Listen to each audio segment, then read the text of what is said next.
आज आपण मस्त अशी झटपट चटणी करणार आहोत आणि ती पण आपण नेहमी कोथिंबीर किंवा मेथी याची त्याची सगळ्या काड्या आपण टाकून देतो. तर आज मस्त अशा कोवळ्या काड्या मी घेतलेल्या आहेत. इथे तुम्ही बघू शकता मी शेपूच्या भाजीच्या कोवळ्या काड्या घेतलेल्या आहेत. त्याच्यानंतर पुदिन्याच्या थोड्या काड्या घेतलेल्या आहेत आणि तुम्हाला हवं तर तुम्ही मेथीची पण घेऊ शकता काड्या. आता माझ्याकडे नव्हती म्हणून मी नाही घेतलं. मग मी पुदिना आणि शेपू आणि कोथिंबीरच्या काड्या घेऊ शकता तुम्ही. पण आता कोथिंबीरच्या काड्या नव्हत्या म्हणून मग मी थोडीशी कोथिंबीर घेतलेली आहे आणि इथे लसूण घ्यायचा आहे अख्खा एक सोलून. मिरची आहे तुमच्या तिखटाप्रमाणे तुम्ही मिरची किती घालायची ती बघा. आणि असं आपण मस्त अशी देठाची चटणी बनवणार आहोत आणि अतिशय पौष्टिक आहे. आपल्याला थोडंसं जिरं लागेल आणि थोडेसे शेंगदाणे लागतील. आता हे आपण थोडंसं भाजून घेऊया तेलामध्ये. आता कढई तापत ठेवलेली आहे. थोडंसं आपण तेल घालूया. थोडंसं आपलं भाजण्यापुरतं थोडंसं देठ वगैरे भाजण्यापुरतं आपण तेल घालणार आहोत.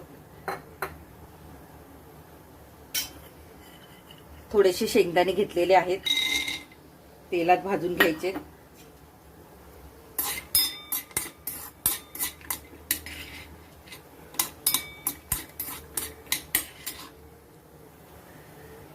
आपले शेंगदाणे थोडे भाजलेले आहेत. आता याच्यातच आपल्याला मिरची घालायची आहे आणि लसूण. छान मी देठ वगैरे स्वच्छ धुवून घेतलेली होती. कोथिंबीर छान धुवून घेतलेली आहे. देठांमध्ये पण खूप जीवनसत्व असतं त्यामुळे ते कोळी देठ फेकून देऊ नका. मी याची चटणी दाखवते. याची तुम्ही चटणी करून खाऊ शकता. मी इथे थोडा कढीपत्ता पण घेतलेला आहे. त्याच्यानंतर आपल्याला ही देठ घालायची आहे याच्यामध्ये. देठ थोडी कापून घेतली तरी चालतील.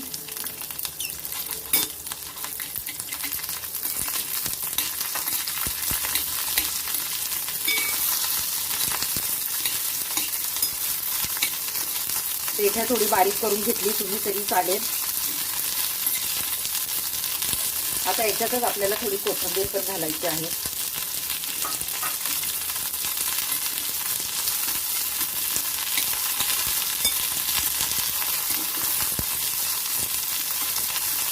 थोडंसं आपण जिरं घालणार आहोत आणि थोडे सफेद तीळ घालायचे आपल्याला.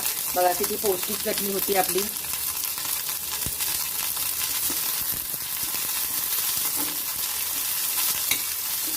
मिरची तुम्हाला किती तिखट हवी त्याप्रमाणे तुम्ही मिरची घालायची आहे. तीळ सफेद तीळ अजून घातले.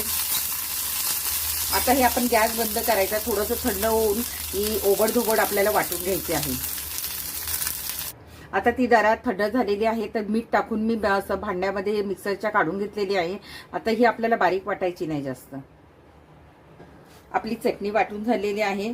आपण तिला थोडंसं परत परतून घेऊया. थोडंसं तेल घालायचं जास्त नाही. थोडंसं बस अगदी एक चमचा भर मी पोह्यांचा एक चमचा तेल घातलेला आहे.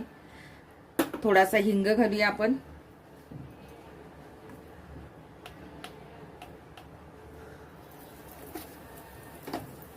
आता ही जी आपण चटणी ओबडधोबड वाटली होती ती घालायची आहे. बघा मी अशा प्रकारे वाटलेली आहे ती.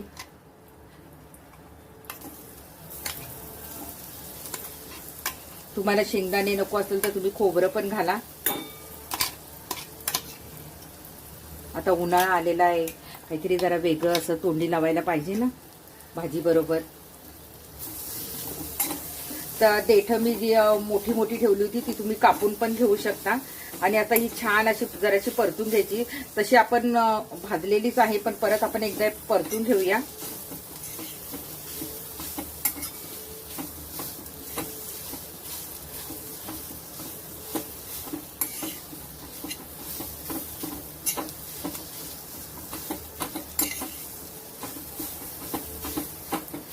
अगदी तुम्ही याला शेपूचा खरडा पण म्हणू शकता. जरा थोडासा झणझणीत करायचा मस्त. शेपूचा खरडा पण छान आहे हा. तुम्हाला हवं तर याच्यामध्ये तुम्ही जर तुम्हाला असं नको असेल तर तुम्ही थोडासा कांदा कापून तेलात परतू शकता. मस्त असा आपला शेपूचा खरडा झालेला आहे. आणि मी आता शेपूची आणि कोथिंबीरची देठ थोडी पुदिन्याची घेतली होती. तुम्ही मेथी पण घालू शकता. बघा आता हे आपलं तयार झालेलं आहे. याच्यात काय करायचं आपल्याला थोडासा लिंबाचा रस घालायचा आहे. त्याच्यात थोडासा मी लिंबाचा रस घालते. बी पडलेलं आहे ते काढून घ्यायचंय. झाली आपली चटणी तयार. गॅस बंद करायचा आहे आपल्याला. हा हा हा हा, मस्त असं चपाती भाकरी बरोबर हा शेपूचा खरडा तुम्ही खाऊ शकता.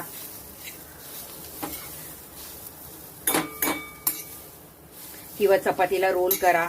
मस्त चपातीमध्ये छान सॉस किंवा चटणी वगैरे दुसरी कसली लावा आणि त्याच्यामध्ये हा छान शेपूचा खरडा ठेवा. आपल्याला झालेला आहे. आता आपण एका डिशमध्ये काढून घेऊया. हा हा हा हा हा, मस्त बघा असा मस्त ज्वारीची भाकरी केलेली आहे आणि शेपूचा खरडा मी मस्त भाकरीवर ठेवलेला आहे. सोबत मिरची आहे, त्यासोबत तुम्ही दही घेऊ शकता आणि मस्त असं खाऊ शकता. आहे की नाही? तुमच्या पण तोंडाला पाणी सुटले ना. आता बघा हे मस्त असं मी भाकरी काढणार आणि खाणार आहे. मी सांगते तुम्हाला कसं झालंय. हा हा हा हा हा,